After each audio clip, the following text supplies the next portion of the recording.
That there puts it pretty simple. There is a number of industries that's totally controlled by the illegal alien workers. I understand why people want to come to this country. It's the greatest country in the world.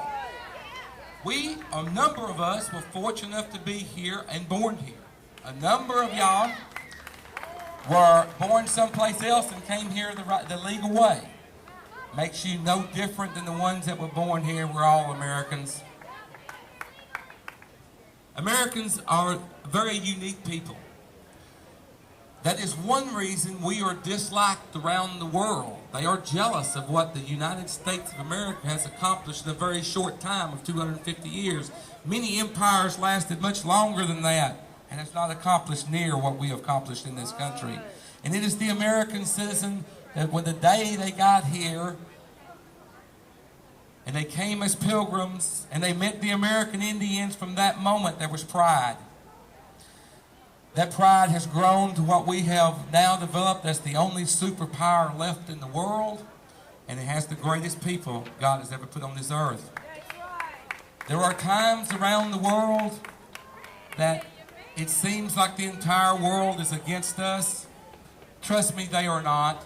Many governments are, some people are, but when they really get to know Americans, they want to be just like us.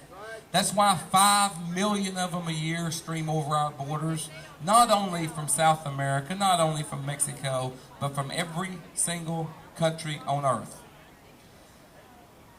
Recently, we have discovered along the border evidence that people have been coming to this country from what they call countries of interest: Syria, Iraq, Iran, Afghanistan. These people are not coming here looking for work all the way from Afghanistan. They are coming here for one reason, and that is to bring harm to you, to me, to our families, to bring an end to the way of life that we know in this country. The American people will not stand by and allow that to happen. We will start with baby steps in groups just like this, but need be, we will take to the streets of this country to defend the sovereignty of this nation. We will first take to those streets with signs and banners, but need be, we will raise arms to defend this country. This is not a call to arms against your government, for I would never do that. I love the government of the United States of America. I don't love all the politicians. Many of y'all don't love all the politicians. In fact, I think it's time to get rid of the politicians. We need to put normal, everyday American citizens in office. And I will assure you, with the crowd that I see here today, that I could probably replace half the Senate and half the House and have a much better group of people. Probably get twice as much done, half the amount of time and at half the cost. Because we'd tell the lobbyists to stay at home. Don't bring us your stories. We would tell the lobbyists at Tyson Foods we've had enough of their importation of illegal aliens to support their cheap labor of their business.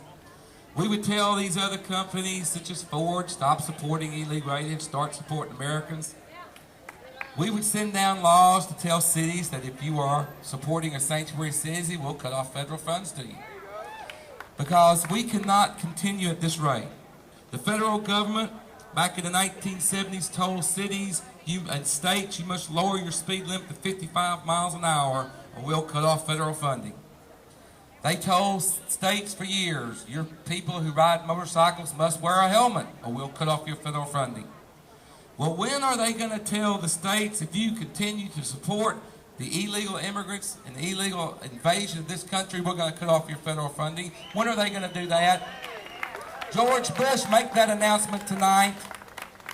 Senate, someone bring that bill forward that from now on we will protect the citizens of this nation, not the lobbyists, not what's in the best interest of people at the ballot box, but what is in the best interest of the American people.